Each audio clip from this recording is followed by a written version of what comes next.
Eliza Orzeszkowa, The Argonauts. Remember, you can write your opinion in the comments. Chapter 16. The rumbling of a carriage was heard far away on the street. It drew nearer and nearer, rolled in through the gate of the house, and was silent. Miss Mary, all in white, her hair hanging over her shoulders, hastened to Darvid's study, through drawing rooms in which, from behind black veils which the pale dawn was removing, emerged glass, metal, pictures, mirrors, plush, silk, polished surfaces, gildings, mosaics, marbles, porcelain, in the dull gleam of their colors. The dawn was in Darvid's study also, but the servant was lighting the hanging lamp over the round table. Darvid, very pale, with a nervous movement, tore rather than drew the gloves from his hands. "Then did she return from me? Where did she come from? You say that she was with me and returned, in that condition? But she was not here yesterday. I did not see her. She was not here." "She was," answered Miss Mary.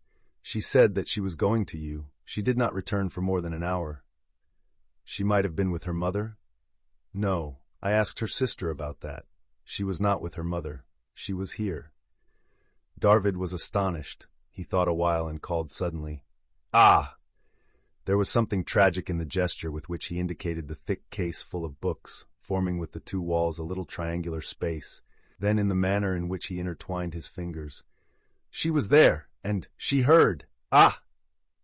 He stood for a moment as if rooted to the floor. He bit his lip. There were quivers on his cheeks and wrinkles on his forehead. Then he approached Miss Mary and asked in such a low voice that she barely heard him, "Did she do this purposely, purposely, purposely?" With clasped hands she said in a very low voice, "I cannot hide. Maybe something will depend on this. She did it purposely." Then that man, usually calm and regular in all his movements, rushed to the door of the antechamber with the spring of a tiger. "Carriage!" cried he. When the most famous doctor in the city came out of the sick girl's chamber that day for the second time, Darvid met him in the blue drawing-room, alone. He was as usual self-possessed, and with a pleasing smile in the presence of that man with a great name. "Is the disease defined?" asked he. It was defined and very serious. Inflammation had seized the greater part of the lungs and was working fiercely on an organism weakened by a previous attack. Besides, some kind of complication had supervened, something coming from the brain, from the nerves, something psychic. Darvid mentioned a consultation. "We may summon from abroad, from Paris, from Vienna. We have telegraphs and railroads at our service. As to expense," concluded he with indifference, "as to expense, I shall not spare it. My whole fortune is at the disposal of." He fixed in the eyes of the doctor a look in which was the desire for a silent understanding. "This is no hyperbole, or figure of rhetoric. I am ready to summon half medical Europe, and spend half my fortune." There was a quiver on his temples, around his mouth, and near his eyes, but he smiled. The doctor smiled also. "My dear sir," said he, "the case is not so peculiar as to need presentation before the judgment of Europe, but being in Europe, yes. I will serve you at once with the names of my foreign colleagues. But as to colossal money sacrifices, I must say that they will not help. Death, my dear sir, is such a giantess that if she is to come, mountains of gold will not stop her. I will not say that she must come surely in this case. But if she is to come, half your fortune, that is, golden mountains, yes, golden mountains will be no hindrance to her. She will spring over them and come." After the doctor had gone, Darvid remained alone for a while, and with his eyes fixed on the floor, he thought, "A giantess! Golden mountains will not stop her. True, but science is also a giantess, and besides, is human, and every human thing travels in golden chariots. But to set one giantess against the other, gold and energy are needed." For some time the great study was seething with activity, in sending letters and telegrams. Darvid was heard commanding and giving directions in a voice always low, but emphatic. He was decisive, cool, and active, as he always was when going to a contest. In the course of a few minutes, arriving carriages halted, one after another, before the gate of the mansion. Out of them issued men full of importance, with famous names, very learned, specialists, old and young, strong in theory and practice. Some of these men it was almost impossible to see, for they were reposing in wealth and on laurels, but they had been snatched from their rest by the rumble of the golden chariot which came for them. There were many of these men. The blue room grew black from their garments as from a cloud. Darvid pressed their hands a little more firmly than he was wont to do. Perhaps his side whiskers dropped a little less symmetrically than usual, along cheeks somewhat paler than usual, but there was no other change in the man. And when the cloud of dark garments flowed from the blue room to the chamber of his daughter, a spark of triumph glittered in his eye. Let one giantess fight with the other, we shall see which one wins. The power of science was one of the very few articles of Darvid's faith. That power had to be great, since it was indispensable in the conquest of wealth. He had tried that power more than once in his mighty struggles for wealth. He would try it now also. This was only the beginning of the battle. Diseases last a series of days, sometimes weeks, but tomorrow after tomorrow Europe will begin to ride hither on the golden chariot. Giantess against giantess. We shall see their force. Inflammation extending with great rapidity in the weak breast of the girl. Besides a complication of the brain, not considerable, but giving much cause for concern, the normal condition of the mind shaken, that was the case. A long consultation was carried on in an undertone. Some medicines were prescribed, and some advice given in the domain of hygiene. Among the carriages which left the gate of the mansion, 2 were empty. The 2 dignitaries of science, who had remained in his house, Darvid conducted to his study for black coffee, excellent liquors, and cigars of uncommon quality. They had to remain some hours, then they would be relieved by others. They opposed this wish at first, for it was in opposition to their customs, to obligations assumed elsewhere. But Darvid, with his eyes looking very kindly into theirs, uttered a magic word. It was a figure unheard of, almost fabulous. They hesitated still, resisted, then they came to an understanding as to the how and when, and remained. Darvid's forehead smoothed for the moment, all wrinkles vanished from it. His child, in his mind he added, my little one, during 1 hour of the day or night, would not be without the good giantess, who would do battle against the wicked one. In the city, people said that Darvid, in anxiety for his daughter, would commit some mad folly, but those who had seen him shrugged their shoulders. Not at all. There was not a man on earth who could preserve better, in such straits, cool blood, self-confidence, fluent speech, affability perfect, though cold. Only at times, from the quiver which ran over his face, from the temporary stare of his eyes and the slight carelessness in dressing his hair, was it possible to divine in him a man playing for great stakes. Really, in the battle which he had begun and was fighting, the question was not of Kara alone, it was of her above all, but not of her alone. At the bottom of his being he felt himself a player, then, as he had been countless times before in cases wholly different, a player aided by energy, money, and universal reason, which was his own and that bought by money. The stakes in this play were not only the life of his child, but the one faith which he had, his faith in the almightiness and all-effectiveness of energy, sound sense, and money. At one time and another, either with the doctors or without them, Darvid entered Kara's chamber, where, in obedience to medical advice, they had not darkened the great windows through which light was pouring in its golden torrents. This light penetrated the yellowish folds of cretonne at the walls, lent apparent life to forget-me-nots and rosebuds scattered over them, played among the palm leaves, lay on the flowery carpet, struck out golden sparks on the gilding of toys and books, played with rainbow gleams on surfaces inlaid with mother-of-pearl. In this gleaming light, near the mirror, which was surrounded by porcelain flowers, amid flasks gilded and enameled, a rosy Cupid was drawing a bow with a golden arrow. A marble cat lay at the feet of a statuette, which held a dove-rat at its bosom. On a small desk of lapis lazuli, as blue as the sky, a bronze statuette personifying the dew was inclining gracefully an amphora above an open book. Skeins of various colored silks were hanging at little looms. Amid all these tones of spring, joyous themes, light and graceful forms, the sunlight went to Kara's bed, and, from the white cambric on which she was lying, increased the paleness of her yellow hair. On the pillow with lace, it was difficult at first to distinguish where the sun rays ended and the maiden's hair began. But amid the yellow of the rays and the hair, her oval, delicate face in its bright flush seemed a scarlet flower. Her lips, blooming with a bloody purple, her eyes, flashing with a dry fire, were silent. but her breast labored with hoarse, hurried breathing, and a cough shook her body, the slender, fragile form of which was indicated beneath the blue silk coverlet, like a fine piece of sculpture. When Darvid entered the chamber, a garbed woman drew back from the bed of the suffering Kara without the least rustle, and stood at some distance with a pained, pallid face under smoothly dressed hair of the same hue, exactly as that which, in disheveled abundance, lay mingled with pale sun rays on the pillow of the sick girl. "How is it with you, little one?" asked Darvid. "Perhaps you feel somewhat better.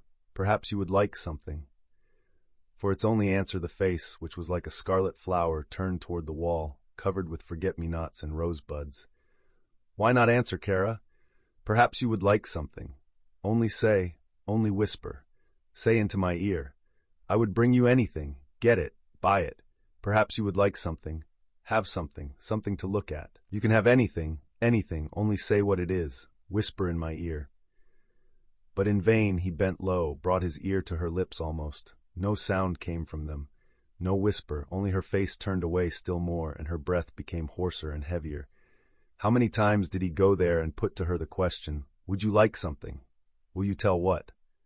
He thought that the young girl, though sick, must remember some wish, some desire which, if granted, might give her relief and some comfort. He had power to gratify every wish, even the wildest, but had not the power of drawing from her lips even one word, and that the briefest. Some days passed. In front of the mansion, the carriages of doctors were arriving and departing continually, meeting on the way a multitude of equipages, from which men came out and entered the study of the master of the mansion, or only came to the entrance to inscribe their names in a book furnished by the Swiss in livery. Once, when coming home, Darvid met on the stairway two men who spoke a foreign language. He was eloquent, triumphant. These were allies from abroad, coming to strengthen the local forces, which joined them in full array for a consultation. Again a cloud of black garments moved from the blue room to the chamber which was full of spring colors, of childhood's playthings, of mother-of-pearl rainbow gleams. One more mountain of gold and of intellect set up as a bulwark of defense near the bed of the sick girl. When the cloud of black garments and serious faces had vanished, the mother drew near. "These gentlemen have wearied you. That is nothing. Because they have come, you will be well. Those are very wise men. The two who have just come are Germans. Throughout the whole world they are famous. They will cure you to a certainty. But now you may swallow a little of those excellent sweets which those gentlemen let us give you, or a drop of wine, perhaps a spoonful, one little spoonful of bouillon." Kara's only answer was to turn on her yellowish bed to the wall sprinkled with spring flowers, her face in scarlet flushes. Malvina, bending low, kissed the little hand, the heat of which burnt her lips, and which trembled under those lips, like a leaf in a blast of wind. "Why not answer me, Kara? One word, only one short little word. Shall I give a drop of wine? Those gentlemen ordered it. Will you have it now? Whisper." But in vain did she put her ear almost down to Kara's lips. Not a sound, not a whisper. She only turned her face away farther, while her breath grew in hoarseness. Marian came in with a great bouquet of flowers in his hand. "What, are we sick, little one?" began he. "Well, that is nothing wonderful. King Solomon said that for every one there must be a time for sickness and a time for dancing. You will be sick a little while, and then you will dance. But now I have brought flowers to cheer you. Flowers without odor, for sick girls might get headache from fragrant ones. These have no fragrance, but they are very beautiful. You will look most poetic when I scatter them on the bed before you. They will gladden your sight after looking at those dreary pedants who are like a flock of wise ravens. Father has brought in the wisest ravens from all the world for you. I have gathered throughout this whole city the most beautiful flowers. Mein Liebchen, was willst du mehr?" While laughing, he scattered on the blue coverlet and on the slender form of the maiden indicated under it, the most beautiful flowers which the best conservatories could yield to him. She only looked at her brother with great burning eyes, and when he went away, she began, with a slow and monotonous movement, to throw them from the bed. She did not look at these flowers, but the slender, dry, rosy hand of the girl worked and worked on, pushing from the bed the rich twigs and beautiful flowers, which fell, one after another, with a dull rustle on the carpet. She wanted nothing. But in the night, when Malvina and Miss Mary thought that she was sleeping, a whisper was heard in the deep stillness calling, "Puffy! Puffy!" Miss Mary raised the little dog from a neighboring chair and gave him to her. Kara took him in her burning hands, but soon she pushed him away with the same kind of slow gesture with which she had thrown down the flowers, turned her face toward the wall, and then whispered, "No." Next morning the faces of the wise ravens were very gloomy. Those who flew in from the neighborhood and those who came from a distance took on more and more that mysterious solemnity which reminds one of death bells. But Darvid waited yet. He did not lay down his arms. He did not lose faith in the power of the good giantess. He waited for a new reinforcement. This was the greatest medical name in all Europe, that of a man who had the fame almost of one who worked miracles. Here again was a mountain of gold, and of intellect piled up, the highest mountain among all of them. In the blue drawing-room, a suppressed, many-tongued murmur was heard. Servants bore about food and drink. Darvid gave cigars to his worthy guests, the most worthy of all, he who had just arrived, listened with close attention to the explanation of his colleagues touching the case before which he was to find himself. At last, calm and perfectly correct, with a pleasant smile on his lips, a smile almost of triumph, Darvid indicated with a gesture full of welcome the door of his daughter's chamber. The most famous of the famous entered first, and stopped some steps from the threshold. Behind him stopped the others. On the parched lips of the sick girl appeared ruby-like drops of blood. Her eyes were opened very widely. To her forehead, which was damp from perspiration, some slender locks of pale yellow hair adhered.